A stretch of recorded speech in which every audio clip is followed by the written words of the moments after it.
Sabemos que Dios mandaba profetas a su pueblo. Ya para esto el pueblo de Dios estaba dividido. Saben que en tiempo de Roboam, hijo de Salomón, se dividió el reino y quedaron divididos, unos al sur y otros al norte. En el sur, el reino del sur, el reino de Judá, quedaron 2 tribus, y el reino del norte, cuya capital fue Samaria, quedaron 10 reinos. Roboam quedó en el sur y Jeroboam en el norte. Y de allí, evidentemente, hubo una gran separación. De todas maneras, Dios siguió enviando mensajes a través de los profetas a ambos reinos, tanto al reino del sur, Judá y Benjamín, como al reino del norte, las 10 tribus que estaban allí. Por supuesto, de alguna manera Dios estaba viendo cuál había sido el resultado de no haber obedecido y no haber realmente seguido la dirección de sus palabras, de su voluntad. Esta división fue uno de los resultados, lamentables resultados. Y de todas maneras Dios siguió enviando quienes les hablaran la palabra de Dios, quienes a pesar de la situación que quizá cada reino tenía en particular, pudieran recibir la palabra de Jehová, pudieran recibir el mensaje de Dios para saber qué era lo que Dios quería y esperaba de ellos. En este libro de Amós tenemos, por supuesto, parte de todo esto que estoy diciendo, porque Dios levanta a este hombre, a Amós, para poder llevar la palabra, para poder predicar el mensaje. Cuando nosotros miramos desde el comienzo el libro de Amós, a partir del capítulo 1, vamos a ver que Dios utilizó a Amós de una manera muy amplia, porque en principio Dios lo hizo profetizar sobre naciones y ciudades vecinas: Damasco, Gaza, Tiro, Edom, Amón, Moab, pero también luego sobre Judá y sobre Israel. Y el propósito de Dios era que especialmente su pueblo recibiera el mensaje, escuchara su palabra y se volviera de sus malos caminos, de su idolatría y de todas aquellas malas cosas que ellos estaban ya acostumbrados a hacer. Por supuesto, ese mensaje venía como advertencia, y así como viene el mensaje de Dios a nuestra vida mostrándonos y revelándonos cuál es el aspecto de nuestra vida que no está en comunión o en concordancia con la voluntad de Dios, Dios les mostraba a ellos a través del mensaje que venía de los profetas, y en este caso de Amós, cuáles eran las cosas que él veía mal en su pueblo, que no eran cosas que él aprobaba, y que ellos, como profetas de Dios y de parte de Dios, debían denunciar. Es decir, debían poner de relieve, debían sacar a luz, no con el propósito de traer condenación, sino con el propósito de traer arrepentimiento, y a través del arrepentimiento y de volverse de esos malos caminos y esas malas acciones, en definitiva, recibir la bendición de Dios. Lo que vemos como parte de la historia del pueblo de Dios en general, que a pesar de recibir el mensaje de Dios, la mayoría de las veces la respuesta del pueblo no fue satisfactoria para Dios. No se arrepintieron, no se volvieron de sus malos caminos, no mostraron la disposición de aceptar que Dios estaba mostrando que había cosas que Él no iba o no estaba dispuesto a seguir tolerando, y que a través de esa situación ellos iban a caer bajo el juicio de Dios, e iban a tener que sufrir ciertas cosas que Dios inclusive se las estaba mencionando anticipadamente. Es decir, Dios también advertía qué cosas vendrían si ellos realmente no, con docilidad, con un corazón abierto y dispuesto, no estaban realmente dispuestos a hacer la voluntad de Dios y a volverse a Él. En el capítulo que leímos hay algo interesante. Amós está enviado a darles la palabra y en este caso, en el capítulo 7, comenzamos a ver de qué manera, en forma explícita, como también un poco antes, Dios le dijo que vaya a Israel y que le dijera cuál era o qué era lo que iba a pasar. En el versículo 14 del capítulo 6, Dios le dice, pues he aquí, oh casa de Israel, dice Amós, dice Jehová Dios de los ejércitos, levantaré yo sobre vosotros a una nación que os oprimirá desde la entrada de Hamat hasta el rollo de del Arabá. O sea que él estaba ya diciendo qué cosas iban a venir por causa de la situación que ellos no modificaban y que no se arrepentían. Y entonces allí comienzan algunas cosas. Hay 3 visiones que recibe Amós. La primera de ellas en el versículo 1 al 3 dice, así me ha mostrado Jehová el Señor. Lo único que hacía Amós era transmitir lo que Dios le decía. Lo que decía Amós no era lo que él pensaba de acuerdo a la situación en que estaba el pueblo de Israel, sino que él fielmente estaba diciendo lo que Dios, transmitiendo lo que Dios le estaba mostrando. Y entonces dice, así me ha mostrado Jehová el Señor. Y le dice, he aquí, él criaba langostas cuando comenzaba a crecer el heno tardío. Y he aquí era el heno tardío después de las siegas del rey. Y aconteció que cuando acabó de comer la hierba de la tierra, la langosta, dice que el profeta como que intercede por Israel. Cuando ve que realmente ya la langosta estaba devastando la tierra, entonces dice que él intercede y dice, Señor Jehová, perdona ahora.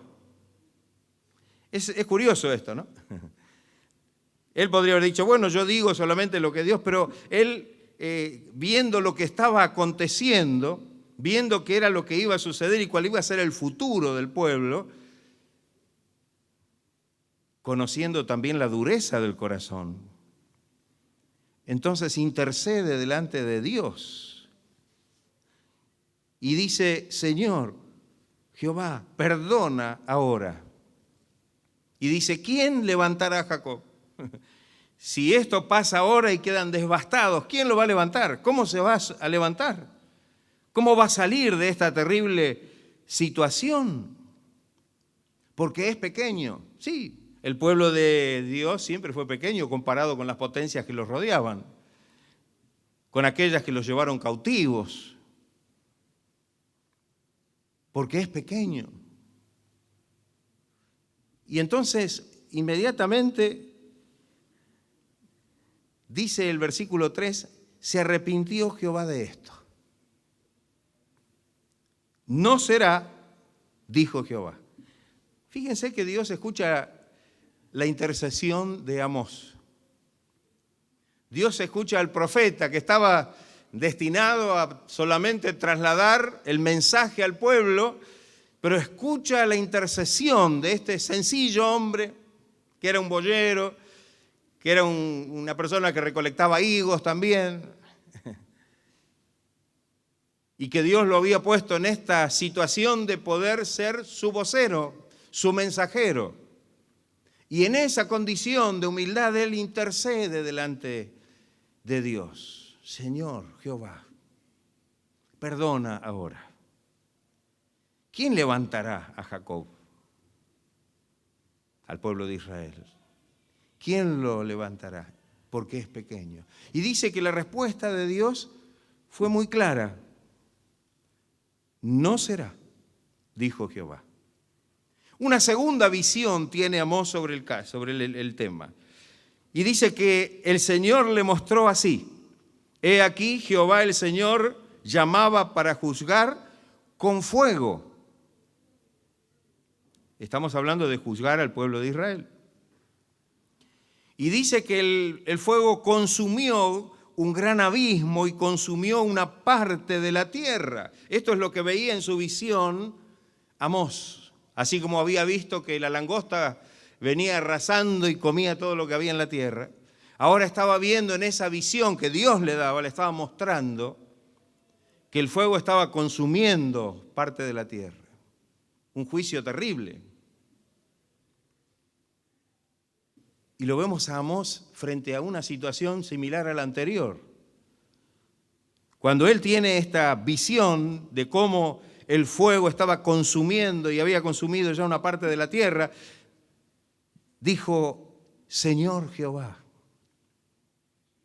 cesa ahora, detente, Señor. ¿Quién levantará a Jacob? Porque es pequeño. ¿Quién lo va a ayudar si esto viene como un juicio de destrucción tan grande? ¿Cómo se salvará? Y dice que Jehová se arrepintió de esto y dijo: no será tampoco. Esto no lo voy a hacer. 2 veces. Qué grande, ¿no? Qué importante y qué sensible. Y eso, en primera instancia, es lo que me llama la atención. Que tenemos un Dios que escucha la intercesión y la oración. Alabado sea el nombre de Cristo. Dios podría haberle dicho: mira, voy a hacer lo que yo te digo, no me preguntes nada, ni me digas nada. Yo te puse para que vayas y digas esto. Pero el oído del Dios Todopoderoso, el oído de Dios que estaba dispuesto a ejecutar un juicio sobre su pueblo por la gran idolatría y la maldad y el pecado y la corrupción que había en el pueblo. Sin embargo, todo esto se detiene cuando Dios escucha la sencilla intervención de este hombre, Amós. Qué importante es que podamos orar en la presencia de Dios. ¿Nos escuchará el Señor?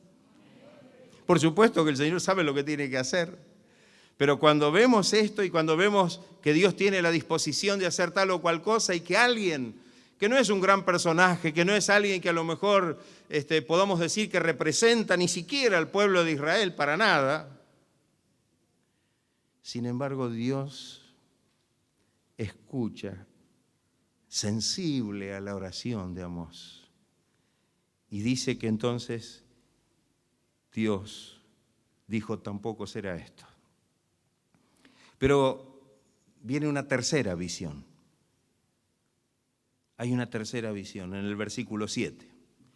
Y dice Amós, me enseñó así, me mostró así. He aquí el Señor estaba sobre un muro hecho a plomo. Y en su mano, en la mano de Dios, una plomada de albañil. ¿La conocen, la plomada de albañil? Sí, ¿no? ¿Saben de qué se trata? Y entonces es Dios el que habla ahora. Y dice Jehová, entonces me dijo: ¿qué ves, Amós? Y dije: una plomada de albañil. Y el Señor dijo: he aquí yo pongo plomada de albañil en medio de mi pueblo Israel. No lo toleraré más. Los lugares altos de Isaac serán destruidos, lugares de adoración idolátrica. Los santuarios de Israel serán asolados y me levantaré con espada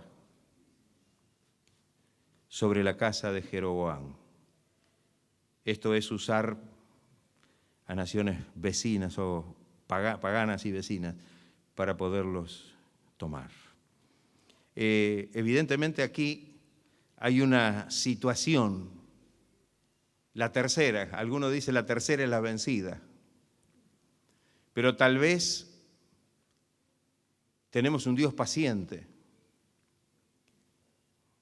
Y hay veces que pensamos que la paciencia del Señor, como muchas veces decimos, es indulgencia. Es solamente facilidad de perdonar y decir, bueno, está bien. Y nos olvidamos que la paciencia de Dios es para salvación y que Dios en su paciencia entonces nos concede un tiempo. Nos da la posibilidad en su paciencia de poder corregirnos, de poder cambiar la situación, de poder volvernos, de poder arrepentirnos, aceptar la palabra de Dios y llegar a sus pies de gracia dispuestos a obedecerle, para que en lugar del juicio y del castigo pueda venir la bendición y la gracia de Dios. Evidentemente, esta tercera situación vendría a ser como la última o el límite. Y acá Dios le está mostrando a Amós que él estaba, dice, sobre una pared que estaba hecha plomo, estaba con la plomada. ¿La plomada para qué sirve? Para ver si la pared está hecha recta, bien vertical. Y esto significaría que Dios le iba a poner a Israel, que en este caso sería la pared, la plomada. ¿Qué es lo que indica la plomada? Es si la pared está bien construida y está recta o si está torcida. Y aquí Dios se lo ve como aquel que está poniendo la plomada. Es como el albañil o el arquitecto que viene y controla a ver si la cosa está bien hecha. Amós sabía que el resultado de esta plomada no iba a ser bueno. Amós sabía, porque él mismo había intercedido por el pueblo de Israel en 2 ocasiones anteriores, y que cuando el Señor colocara la plomada, el pueblo iba a ser hallado falto. Su situación iba a ser muy comprometida y que finalmente lo que hace es anunciar qué es lo que vendrá. Por supuesto, todo esto está en el contexto de la historia del pueblo de Israel. Cada una de estas cosas tenía que ver con la vida diaria del pueblo. Tenía que ver con cómo se movía el pueblo, con las autoridades del pueblo, tanto de las autoridades religiosas por un lado, como también de las autoridades civiles, como el rey. Si nosotros seguimos leyendo, nos vamos a dar cuenta hasta dónde llegaba la situación de Israel. En el versículo 10 dice, entonces el sacerdote Amasías de Betel, es decir, el sacerdote, la autoridad religiosa, espiritual, envió a decir a Jeroboam, Jeroboam era el rey de Israel, y miren lo que le dijo. Aquí vemos una cosa que ya está en principio mal. El sacerdote que debiera haber instado al rey ¿a qué? Si Amós era un profeta enviado de Dios, si Amós era alguien a quien Dios había levantado para mostrar cuál era la situación y estaba mostrando que la única salvación del pueblo era el arrepentimiento y volverse de su mal camino, ¿qué debía hacer la autoridad religiosa del pueblo? ¿Qué debía hacer el sacerdote frente a esto? Frente al pueblo y aún frente al rey, que era quien gobernaba a este pueblo. Podemos decir que lo que debía hacer era unirse al mensaje de Dios predicado o anunciado por el profeta, unirse a que el pueblo pudiera escuchar la voz de Dios a través de Amós y advertirle al rey que realmente este era un mensaje de Dios, que se arrepintiera él también. Pero ahora vamos a ver hasta qué punto la corrupción de Israel era terrible. ¿Qué hace el sacerdote Amasías? Dice que envió a decir al rey Jeroboam: Amós se ha levantado contra ti en medio de la casa de Israel. Primero, ¿Amós se había levantado contra el rey? ¿Quién era el que estaba contra el rey? O contra el pueblo en realidad, incluyendo al rey, que era el que lo gobernaba. Era Dios. Quizá Amasías tendría que haber dicho: Dios está contra ti, oh rey. Y aquí, en su misericordia y en su gracia, nos envía un mensaje para que tengamos oportunidad de salvarnos. ¿O no es así? Pero él estaba en una situación tan lamentable como todos los demás, a tal punto que en lugar de actuar de esa forma, le dice esto: Amós se ha levantado contra ti en medio de la casa de Israel. La tierra, es decir, los moradores de la tierra, el pueblo de Israel, no puede sufrir, quiere decir, no puede soportar todas sus palabras. No les gusta. El pueblo no quiere escuchar las palabras de Amós. ¿No le sorprende la actitud del sacerdote? Dice la Biblia que en los postreros tiempos no sufrirán la sana doctrina. Y quiere decir, no la soportarán, no les gustará escuchar la sana doctrina. Van a querer escuchar lo que ellos quieren oír nada más. Y ahí van a saltar, van a decir: gloria a Dios, está todo bien, listo. Pero cuando venga la palabra del Señor, y este profeta, este sacerdote, de una manera increíble, muestra hasta dónde había llegado ya también la corrupción, a ese nivel.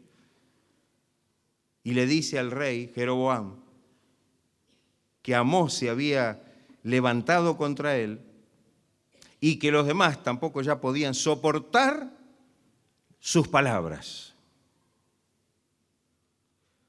Y entonces dice: porque así ha dicho Amós, Jeroboam morirá a espada. Era la advertencia de Dios, ¿no?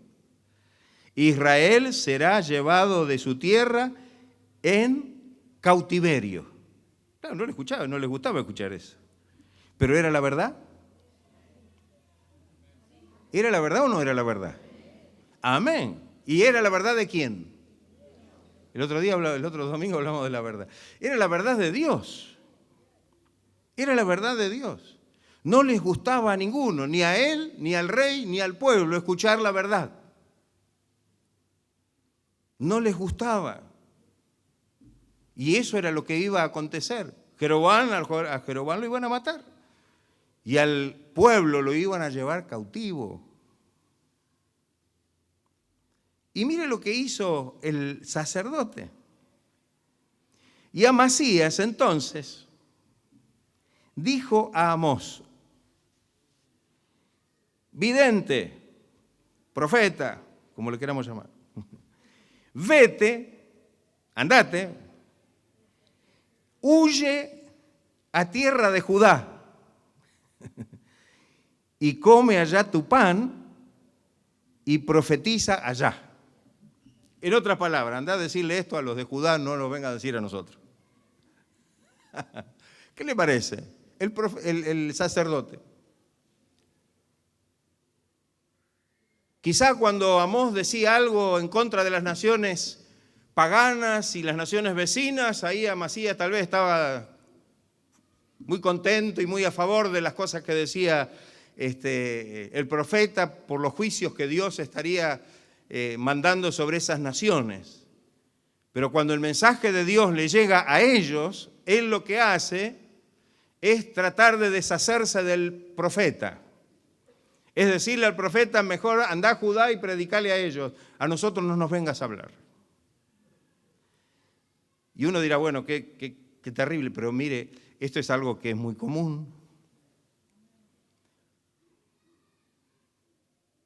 Este hombre, de una manera deliberada, muestra en la terrible situación en que estaba Israel, incluyendo la parte religiosa, incluyendo la parte civil o el reino.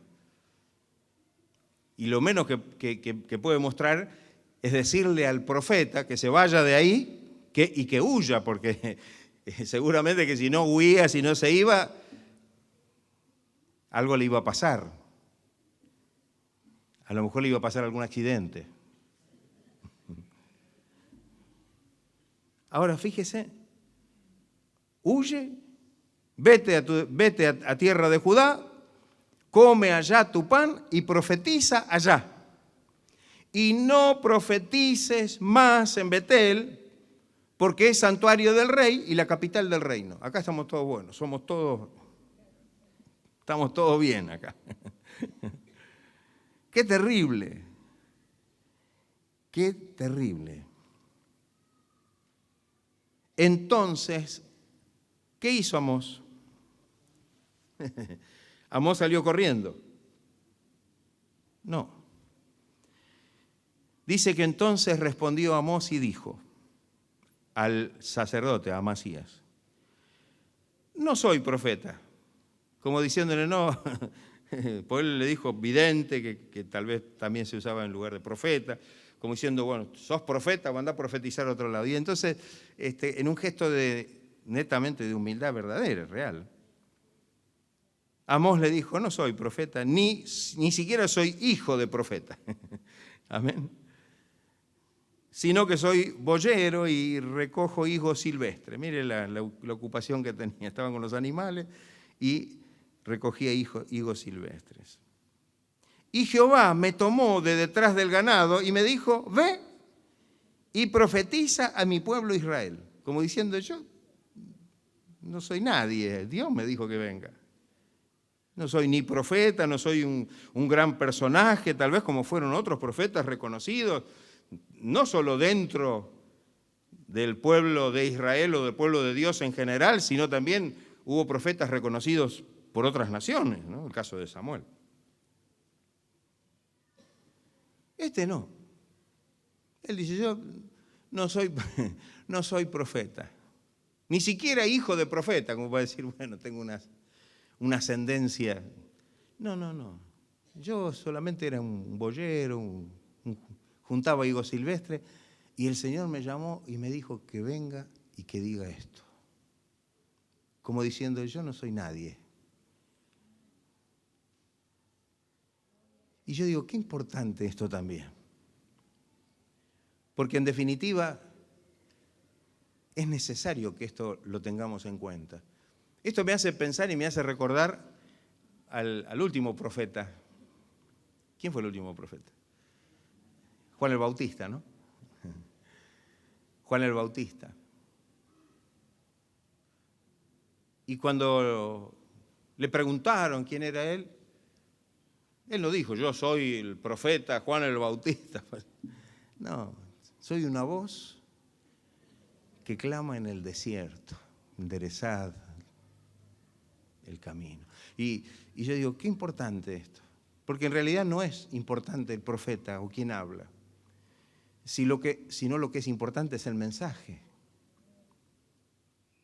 Muchas veces nosotros como humanos le damos una trascendencia al profeta o a quien diga el mensaje, pero muchas veces estamos apuntando equivocadamente, porque la importancia es darle el lugar necesario y que debe ser al mensaje de Dios, porque el mensaje viene de parte de Dios. En la carta a los Hebreos dice, mirad que no desechéis al que habla.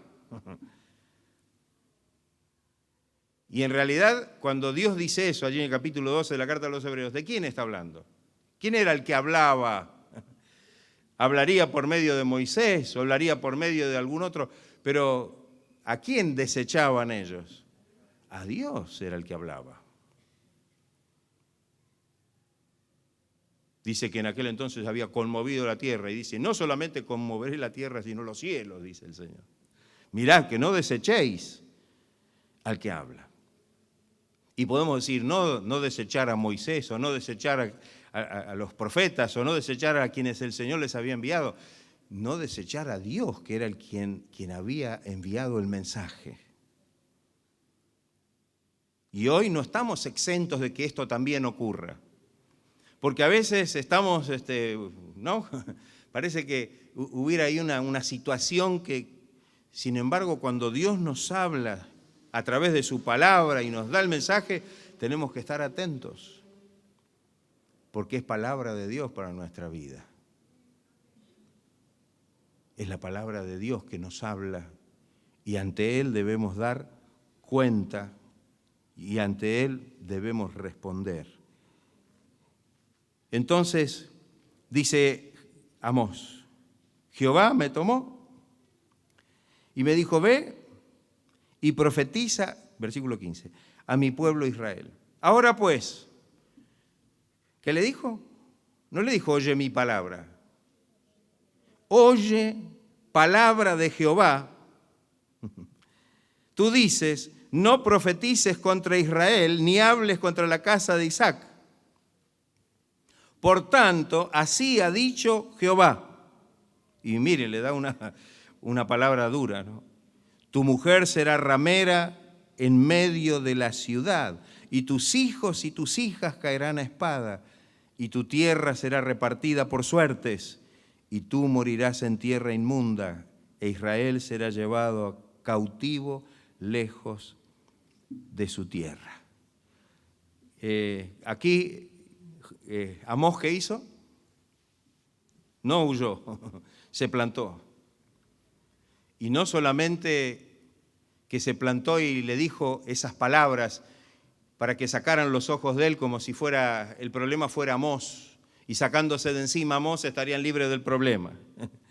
Si yo no quiero escuchar el mensaje, no me voy a sentir mejor porque no le crea al que lo dijo.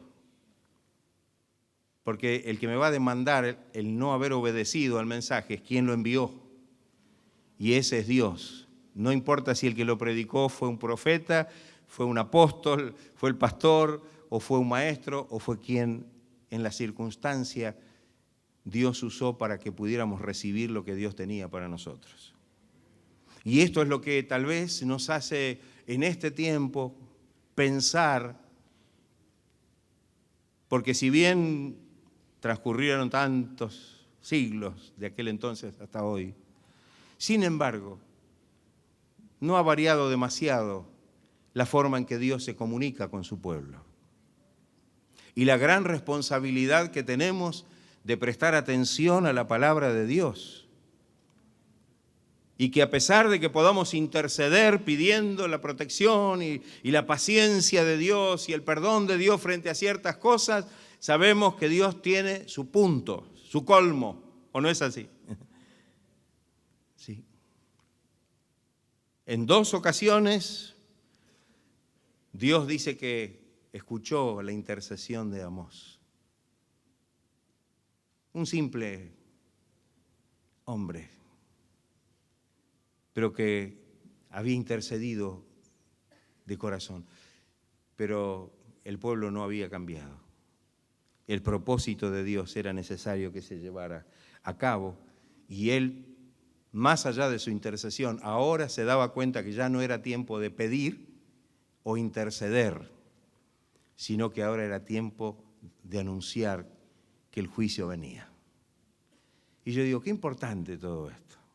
No era un gran profeta, no era un hombre que se puede decir que era de la escuela de los profetas, ¿vieron? En tiempos del profeta Eliseo, que estaba las famosas escuelas de profetas y los hijos de los profetas, y se menciona todo esto. Parece que este hombre no tenía mucho que ver con todo esto. Era alguien que Dios había tomado de ahí detrás de unos cuantos animales y de algunos higos silvestres, y lo había enviado con semejante mensaje para todo un pueblo, para toda una dirigencia religiosa y para toda una religiencia civil como era el rey. Qué importante poder escuchar la voz de Dios. Qué importante reconocer cuando Dios nos habla, porque sí o sí tenemos que tomar conciencia que a quien debemos responder es a Dios. Quien nos pueda entregar el mensaje Si bien en algún momento pueda hasta orar o interceder, pero finalmente quien va a determinar cuáles son los tiempos,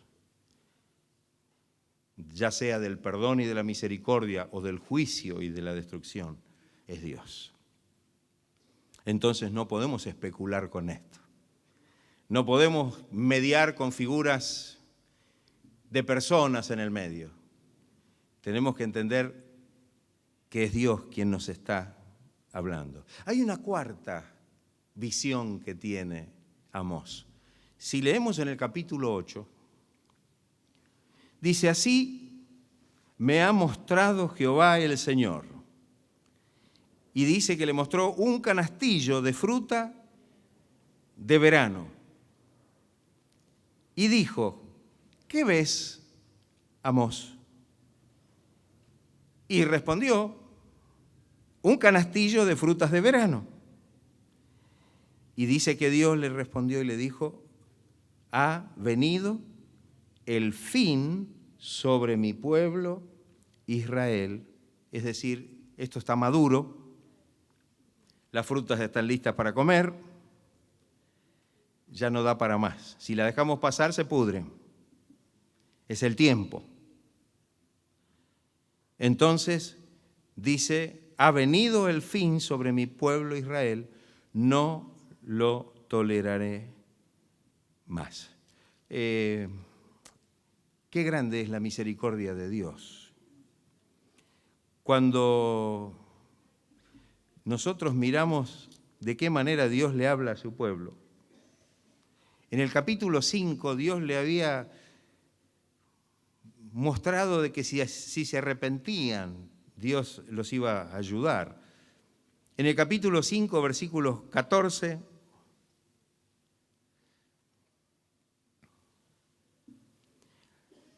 y 15, ¿lo tienen? Les dice al pueblo: buscad lo bueno y no lo malo, para que viváis. Porque así Jehová, Dios de los ejércitos, estará con vosotros, como decís. Porque ellos decían que Dios estaba con ellos. Ese era lo peor, que ellos decían, a pesar de su situación terrible, ellos decían que Dios estaba con ellos. Y les dicen: aborrezcan el mal y amen el bien. Establezcan la justicia en el juicio, en lo que hacen. Quizá Jehová, Dios de los ejércitos, tendrá piedad del remanente de José. Fíjese, siempre Dios muestra el camino, la forma. Por supuesto, la respuesta del pueblo no fue la esperada. Siempre que leemos esto, me gusta terminar no mostrando solamente el juicio de Dios, que evidentemente, como dice Hebreos capítulo 10, horrenda cosa es caer en manos del Dios vivo, ¿no? Si tememos que el enemigo nos puede destruir y qué sé yo, pero lo peor que nos podría pasar es que Dios nos juzgue, porque Él es el que tiene poder sobre todas las cosas, aún sobre las fuerzas del enemigo. Entonces, qué importante que nosotros podamos tomar conciencia de esto y que la misericordia de Dios siempre está dispuesta a mostrarse cuando hay arrepentimiento de parte de aquel que a lo mejor está siendo avisado o advertido acerca de lo que puede venir, acerca de lo que ya Dios ha determinado no esperar. Eso quiere decir, si te vas a arrepentir, no podés esperar. No podés hacerlo mañana. No podés dejarlo para la semana que viene ni para el mes que viene. Cuando Dios muestra y dice que la cosa está madura y que este es el punto hasta donde Dios está dispuesto a tolerar y dice ahora, ya no tolero más. Hay un texto allí en 2 Corintios que dice que debemos escuchar el mensaje de Dios, ¿no? Hoy es el tiempo de salvación, ¿no? Es el día aceptable, es el día de salvación. Hoy, el momento en que debemos responder al Señor. El libro del profeta Amós, si bien por un lado muestra que los juicios de Dios son ineludibles, nadie puede esquivar el juicio de Dios. Vio que la persona es bastante esquiva y dice, bueno, si no puede solucionar el tema, trata de esquivarlo. Es una de las alternativas que el ser humano hoy está usando. Trata de alguna manera hay una palabra muy común, zafar. Bueno, no me va bien, pero por lo menos zafo de que esto me pase. Zafo del juicio de Dios. No hay forma de zafar del juicio de Dios. Podrá zafar de cualquier otra cosa y podrá hacer cualquier situación en lo que respecta a lo mundano. El mundo está lleno de esas cosas. Pero de Dios nadie zafa. Nadie puede eludir el juicio de Dios. Lo único que podemos hacer para poder librarnos es enfrentar la situación, arrepentirnos. Y entonces Dios es poderoso para cambiar la situación. Y en vez de juicio y destrucción, habrá misericordia y restauración. Y eso no está en si Dios lo quiere o no lo quiere, sino está en si nosotros realmente lo anhelamos y lo queremos y hacemos lo que Él nos está mostrando y nos está pidiendo que hagamos. Siempre después aún de la advertencia, del juicio y de las cosas terribles que pueden pasar si no nos arrepentimos, en definitiva, Dios muestra que tiene un propósito. Más allá de esto también. En el capítulo 9, el último capítulo del libro de Amós, muestra algo que dentro de esta situación nos aclara el propósito de Dios. Versículo 8 en adelante. ¿Lo tienen? Dice, he aquí los ojos de Jehová el Señor están contra el reino pecador, y yo lo asolaré de la faz de la tierra. Mas no destruiré del todo la casa de Jacob, del todo la casa de Jacob, dice Jehová. Porque he aquí, yo mandaré y haré que la casa de Israel sea zarandeada entre todas las naciones. O sea que Dios iba a usar las naciones como zaranda. ¿Sabe lo que es una zaranda? ¿Un tamiz? Amén. Bueno, dice que haré que la casa de Israel sea zarandeada entre las naciones. Va a usar a las naciones para zarandear a su pueblo. Como se zarandea el grano en una criba y no cae un granito en la tierra. A espada, dice, morirán todos los pecadores de mi pueblo, es decir, aquellos que no se arrepienten. Esto muestra de que aún dentro de ese pueblo, que en general las características eran malas, siempre hay quienes temen a Dios. Siempre hay quienes dentro de aquellos que parece que están todos en la misma situación, alguno tal vez teme a Dios y de alguna manera busca la alternativa que Dios le está poniendo por delante. Tal vez lo podemos mencionar en una palabra que no hace tanto que predicamos también de esto, y es la palabra remanente, ¿no? Siempre, a pesar de la situación general, parece que siempre hay un remanente de aquellos que quedan afuera de ese destino en común para todos los demás.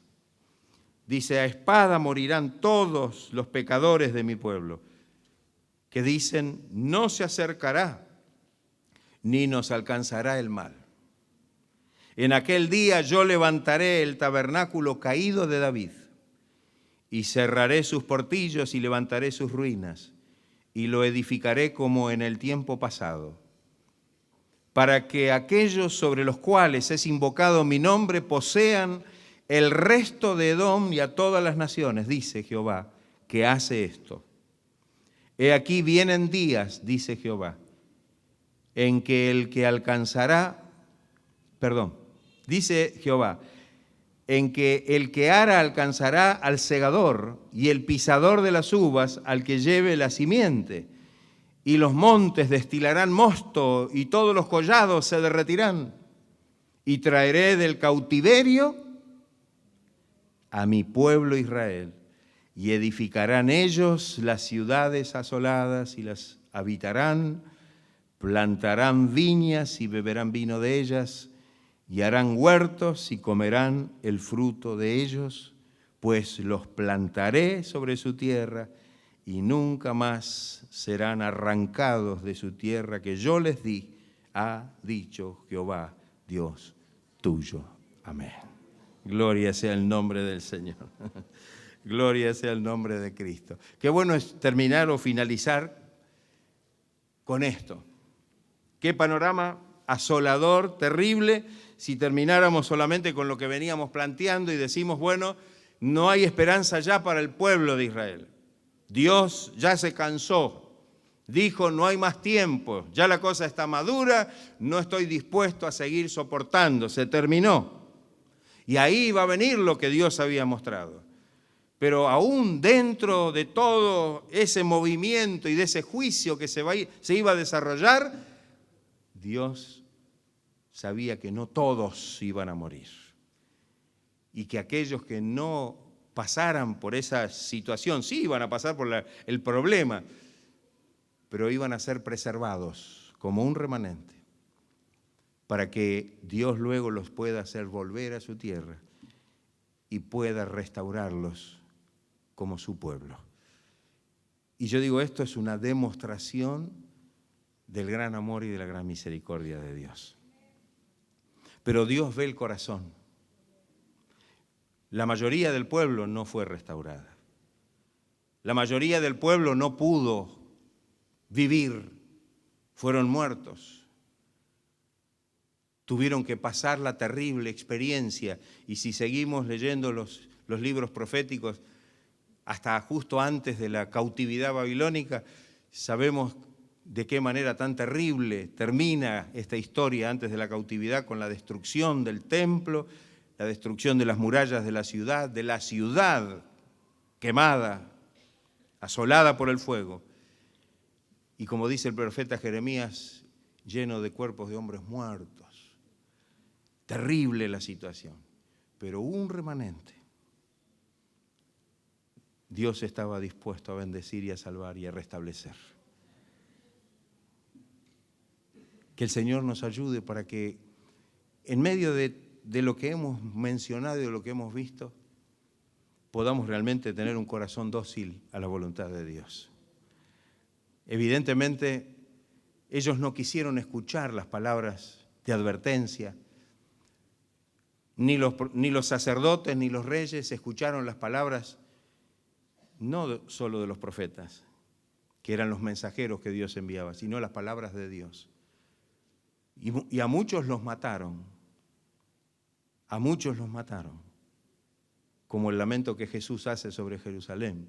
Jerusalén, Jerusalén, el lamento de Jesús sobre la ciudad. Tú que matas a los profetas, a los que te son enviados. Qué terrible, ¿no? Pero qué grande, por otro lado, es la gran misericordia de Dios. Que el Señor nos ayude para que podamos estar atentos, para que cuando el Señor nos hable, podamos abrir nuestros corazones. Hay un versículo que se va renovando a través de los tiempos, y es que si oyeres hoy su voz,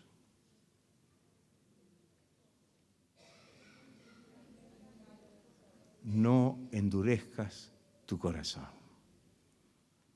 Esto se dijo en la antigüedad, esto se dijo en el Nuevo Testamento, en la carta a los Hebreos lo tenemos, y también esto se vuelve a decir hoy. Si oímos la voz de Dios, no endurezcamos el corazón. Que el Señor nos ayude para que nuestra vida realmente pueda recibir la bendición de Dios. Dios es paciente, Dios puede escuchar la intercesión y puede demorar sus juicios a veces, ¿o no es así? Sí. Pero si no hay corrección, tarde o temprano, en el tiempo que Dios establezca, el juicio será. Y no hay cómo eludirlo, ni cómo escapar de ello. Pero si creemos que Dios nos habla a través de la palabra y que Dios nos muestra qué cosas son las que no estás de acuerdo, porque mire, siempre que el Señor nos habla va a poner en evidencia qué cosas no aprueba, ¿o no es así? Seguro. ¿Haremos oídos sordos? ¿Resistiremos la palabra? ¿No le creeremos porque lo dijo fulano o mengano y no estamos aceptando de que Dios nos lo está diciendo? Pensando que de esa manera eludimos el mensaje, atribuyéndoselo a una persona, o a un profeta, o a un pastor, o a un predicador. No hay cómo escapar. Entonces, que el Señor nos ayude. Tal vez pensamos, bueno, este mensaje le vendría bien a fulano. ¿Por qué no se lo va a predicar allá a los otros? Como le hicieron a Amós. No. Este mensaje es para ustedes. Amós le dijo, a mí me llamó el Señor de nada, no soy nadie. Pero el Señor, el que me llamó, me dijo que tenés que ir a predicarle al pueblo de Israel. Que el Señor nos ayude. ¿Estaremos dispuestos a oír la voz del Señor? Él nos pondrá la plomada, ¿saben? ¿Qué le parece? ¿Estará dispuesto a que el Señor le ponga la plomada? ¿Cómo estará nuestra vida si el Señor nos pone la plomada? ¿Será recta? ¿Estará en la condición adecuada? Y si no lo está, aprovechemos la circunstancia en que el Señor nos muestra cuál es el problema y arrepintámonos y acudamos al Señor, porque el Señor dice, yo no quiero la muerte del que muere. He puesto delante de ti la vida y el bien, la muerte y el mal. Escoge, pues, la vida. Él siempre nos va a aconsejar y nos va a llevar para que podamos verdaderamente entender que lo que el Señor quiere es bendecirnos, vivificarnos, ayudarnos y restaurar nuestra vida para que podamos servir a los propósitos de Dios. ¿Estaremos nosotros como pueblo de Dios de este tiempo a creer en la palabra del Señor, a aceptarla? Una de las maneras, hermanos y hermanas, una de las maneras de no hacer caso o hacer caso omiso a la palabra es no prestarle atención. No solamente es decir, yo esa palabra no es para mí. A veces es no querer escucharla, es no aceptarla en el sentido de ser indiferente o hacer de cuenta que el Señor no nos está hablando a nosotros y el Señor nos está hablando a nosotros. Entonces el problema es el mismo. Estamos en la misma situación. O que enfrentemos y resistamos la palabra, o que seamos indiferentes y evasivos a la palabra. La consecuencia es exactamente la misma. Entonces que el Señor en esta noche nos ayude. No queremos ni ser resistentes a la palabra, ni ser evasivos. Quizá queremos en esta noche decir, Señor, si me has hablado, estoy dispuesto a que pongas la plomada. Seguramente, Señor, vas a ver alguna torcedura. Oh, Santo Dios. Gloria a tu nombre. Aleluya, gloria a tu nombre, Señor. Y ayúdanos, revélanos, muéstranos, Señor. Fortalécenos para que podamos, Señor, corregir esto, Señor. Que tu Espíritu Santo pueda obrar en nuestra vida, para que nuestra vida pueda ponerse en la condición que tú quieras que esté, para que podamos gozar de tu bendición, de tu gracia, de tu misericordia y de todo aquello que tú tienes reservado y preparado para aquellos que te aman y que te sirven. Gloria sea el nombre de Cristo. Vamos a estar de pie y darle gloria a Dios, darle gracias al Señor, porque Él está aquí en medio nuestro. ¿Estará el Señor con la plomada en esta noche? ¿Estará el Señor con la plomada? ¿Estará dispuesto? ¿Podremos eludir la plomada? No. Capaz que pensamos que si eludimos la plomada el Señor no se va a dar cuenta que estamos torcidos en alguna... No, el Señor necesitamos dejar que el Señor, con docilidad de corazón, que Él ponga la plomada. Señor, yo sé que esta palabra está mostrando, dejando al descubierto algunas imperfecciones en mi vida, en mis pensamientos, en mi corazón, en mi conducta, en mi forma de proceder.